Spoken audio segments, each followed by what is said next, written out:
నోట్లో వేసుకుంటే wow super ఉంది అనే టైప్లో వచ్చింది కదా. మరి రెసిపీని ఫాలో అవుదామా? సింపుల్గా చపాతీ ఆమ్లెట్ చేసుకుందామా? సింపుల్ టేస్టీ, ఒక్క స్టెప్లో 2 పనులు అయిపోతాయి. చేద్దామా? ఇప్పుడు ఏంటి అంటే గిన్నెలో పాలు. ఇదంతా నేను హోటల్ స్టైల్లో, షో స్టైల్లో చేయట్లేదండి. సింపుల్గా ఒక హౌస్ వైఫ్ ఇంట్లో ఎలా వండుకుంటుందో, ఎలా ఉంటుందో అంతే. ఇక్కడ గిన్నెలో కొన్ని పాలు వేసాను.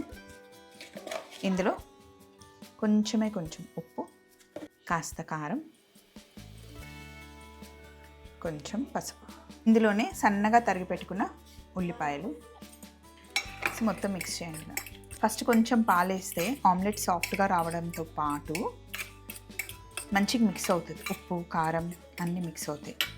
ఇందులో ఒక ఎగ్, 1 వేసుకోండి, 2 వేసుకోండి, మీ ఇష్టం. మంచిగా మిక్స్ చేయండి. నేను 2 eggs వేస్తున్నాను.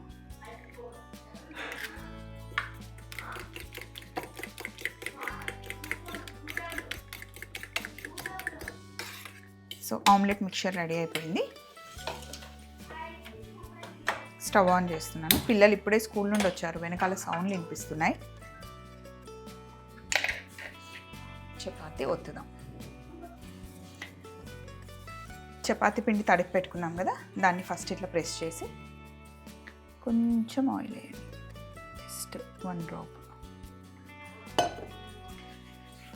మధ్యలో ఇలా అప్లై చేసి ఫోల్డ్ చేసి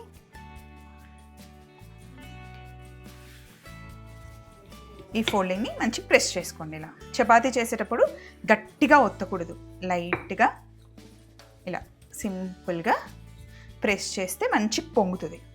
గట్టిగా ఒత్తి చేసామనుకోండి, ప్రెస్ చేసి ఇలా ఇలా ఇలా హార్డ్గా చేస్తే చపాతీ మంచిగా పొంగదు. అది బాగా గుర్తుపెట్టుకోండి. చపాతీ ఒత్తడంలోనే ఉంటుందంతా.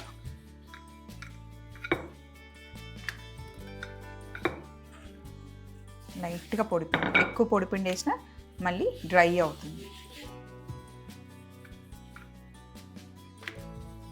ఇలా ప్రెస్ చేసేసుకున్నాం కదా. పెనం మటుకి మంచిగా వేడిగా ఉండాలి.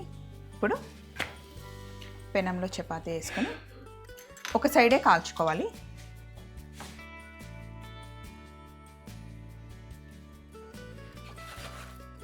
ఇలా ఒక సైడ్ కుక్ అయిన తర్వాత దీన్ని తీసి పక్కన పెట్టేస్తున్నాను కాసేపు. ఇప్పుడు ఇదే ప్యాన్లో కాస్త ఆయిల్ వేస్తున్నా.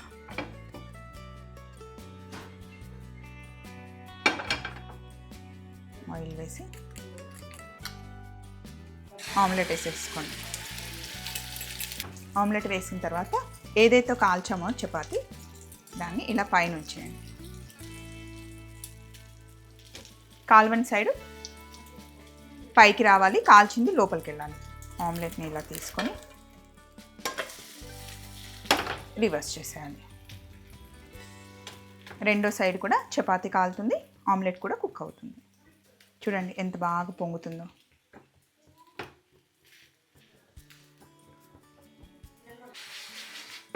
అంతే.